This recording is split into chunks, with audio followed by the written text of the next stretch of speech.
Hi, today's part of our Business Spotlight program. I'm talking to Carsten Schnier. He's managing director of Neutrapharma, and they're based in East Cork. So over to you, Carsten. What is it you do, and for how long have you been doing it? Hi, Kevin. Thank you for having me. We are a pharmaceutical distribution company. I established the company in November 2020 during the height of the pandemic Oh, God. Yeah. as a means of helping out and supporting local pharmacies who had issues, obviously, getting products in at the time. And we very quickly then started focusing in the beginning on antigen tests. I think everybody's aware of that. And then we started growing in kind of like the in vitro lateral flow kind of testing field. And we specialize in that basically. So anything testing related, that's basically what we do. Okay, fantastic. And who are you selling to, or who are your customers then? We're selling most like within Ireland, we're selling to pharmacies. We are selling also to news agents, to off licenses. We have our own drink spike test uh, that we are promoting throughout the Isle of Ireland. We just brought out our own breathalyzer. Oh, wow. Okay. That's another one that's hitting the market now. So we're aiming to get that more into the off licenses and in that kind of distribution era. And then outside of that, we're distributing worldwide. So we are basically shipping over to the US, Canada, Korea, China. So we are all over the world at the moment, exporting products from Ireland to wherever it's needed, basically. Fantastic, fantastic, Carsten. And what do you attribute your growth to? Because I mean, from 2020, when everything was kind of locked down, to now, exporting all over the world. What would you put your growth down to, or how that's happened? To be honest, Kevin, I think at the time it was COVID. Right. Because we focused obviously in the beginning of on products that were related to the pandemic, and that we wanted to make sure that people get their hands on. Right. That was the initial start, but other than that, it's unfortunately a lot of sinister stuff that's happening in the world that we started looking into more. So outside of the entire pandemic thing, obviously. So when you're looking at the topic of drink spiking, which is very current at the moment, it's everywhere. It's literally throughout the world. Well, Um, it's one of those things that were close to my heart. I have two children. I don't want them to go out when they're 18 or older drinking and being spiked by somebody who has other intentions. So ouch. that was kind of like my intention of getting into that field. Never had any experience in this area, so learned all by basically reading medical reports and googling like words that I didn't understand. Okay, very good. Excellent, Carsten. Excellent. Definitely entrepreneurial. And, and if you had to start from square one in business, what would you do differently? Uh, I don't think I would do anything differently to start. Like Hmm. I think the way I started the company, I didn't have any money. Like Right. I started from absolute. The company is completely bootstrapped. I think I had from my previous job, I had somewhere around €1,000 saved up or €1,200, something like that.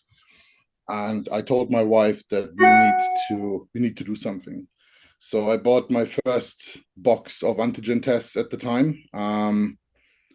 Sold it for I think about three times the investment, which was still lower than what most other people or other companies were charging in that regard. And basically reinvested that money, bought more and more, and within I think 6 months we had a warehouse full of tests. We had suppliers lined up from all over the world, basically. And I think I would do exactly the same thing again. Fantastic.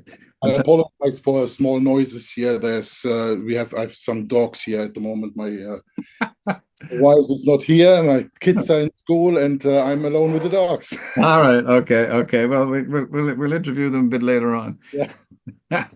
Um, okay. And what if been your biggest learnings as an employer since you've begun a business?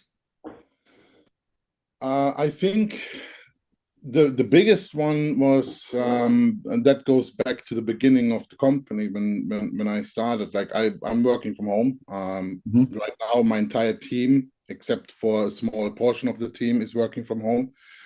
Um, we were the first. I think during the pandemic, we were the first company where the warehouse manager was doing everything from home, including shipping, packing, and he Wow. had Yeah. he had his boxes and cartons all stacked up in the apartment, and shipping products out basically this way. So I think what I've learned from that was that if you are looking to find a way to do certain things, you can. Fantastic. Yeah. Yeah. I love that philosophy. Yeah. Okay. And how do you balance your personal life with the demands of running a business? You That's mentioned the your beauty of kids. working. That's the beauty of working from home. Okay. That's Yeah. um, I always liked that. I think you and we go back. I think back to 2013, 2014 when we first met. Yeah. So I was like back then business coach and doing other things as well in the meantime. So I always kind of like this being able to work from home, being Mhm. around when the kids are there, and being able to do that. Now it is challenging sometimes, especially when you have smaller children when they're coming in and out of the office. Right now, it's actually quite nice and easy because they're most of the time they're now in school and they're doing their activities. Um, but I think for me it was always like work is the fun part. Like I like the challenges. I like to figuring things out. So for me, my hobby is my business. That's the way I see it. I love what I do. Not every day, but most of the Yes, there's bound to be speed bumps at some point. That's it. Yeah, fantastic. And what qualities do you look for in employees, and how do you foster a positive and productive work environment when everybody's working from home, I suppose, is be the new thing now. I think it's for me, it's down to a lot of trust. Hmm. Like we have a very open policy within the company when it comes to, especially when it comes to work-life balance. I expect from the team that the job is done at the end of the day. Um, and but if they need time off, if they need to go somewhere, like picking up the kids from school, we all have kids. Like we all have this that suddenly the kids get sick, they need to stay home. Um, or you need to look after them. And I think it's important nowadays to be able to facilitate that. Fantastic. Yeah, yeah, absolutely. Because yeah, I mean, I was looking at thing there recently, some report they're saying one in two people in the job aren't happy around the island. So that's quite a I suppose in one thing it's a uh, a challenge. In other ways, it's an opportunity because if you can get people happy at work, Yeah, you're going to get top class committed team members.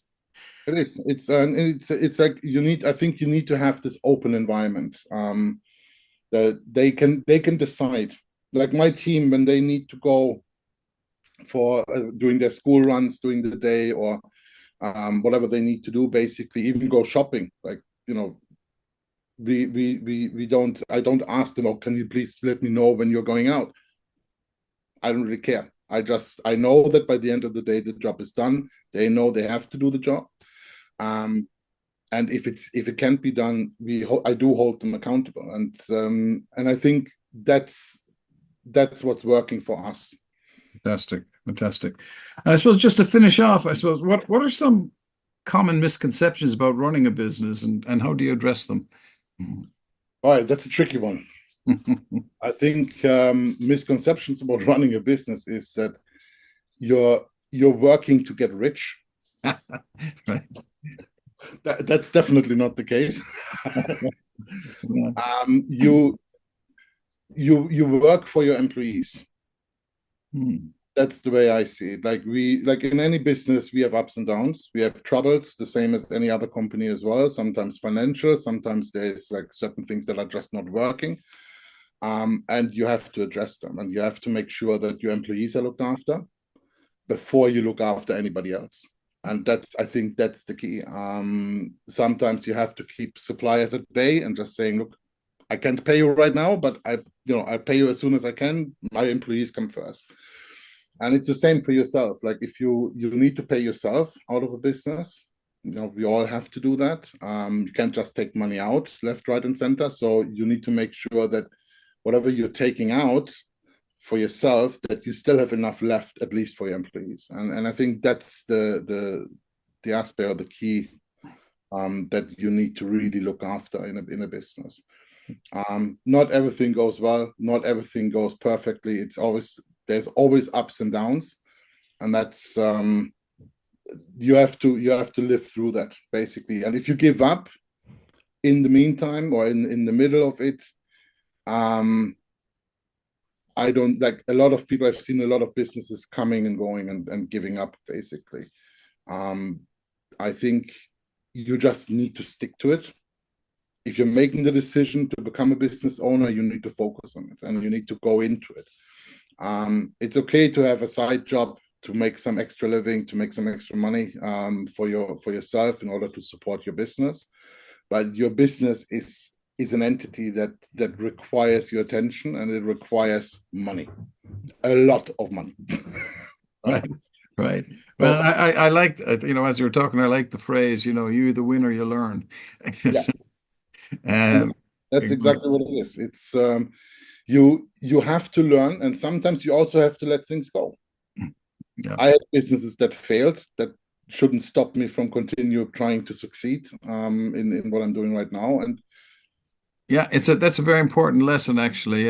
You've talked to any of the successful businesses; they've all had failures along the way, but you learn more from your failures than you do from your successes. And again, I don't really rate the word failure. You learn something about it, and you pivot, change, whatever the word was. Pivot was a big one in COVID, but we come out better on the other side. So listen, Carsten, it's been great talking to you today. I really appreciate you taking the time in a busy business, and and the dogs even stayed quiet for the rest of it, which was great. all right, thank you very much, Kevin. Appreciate that.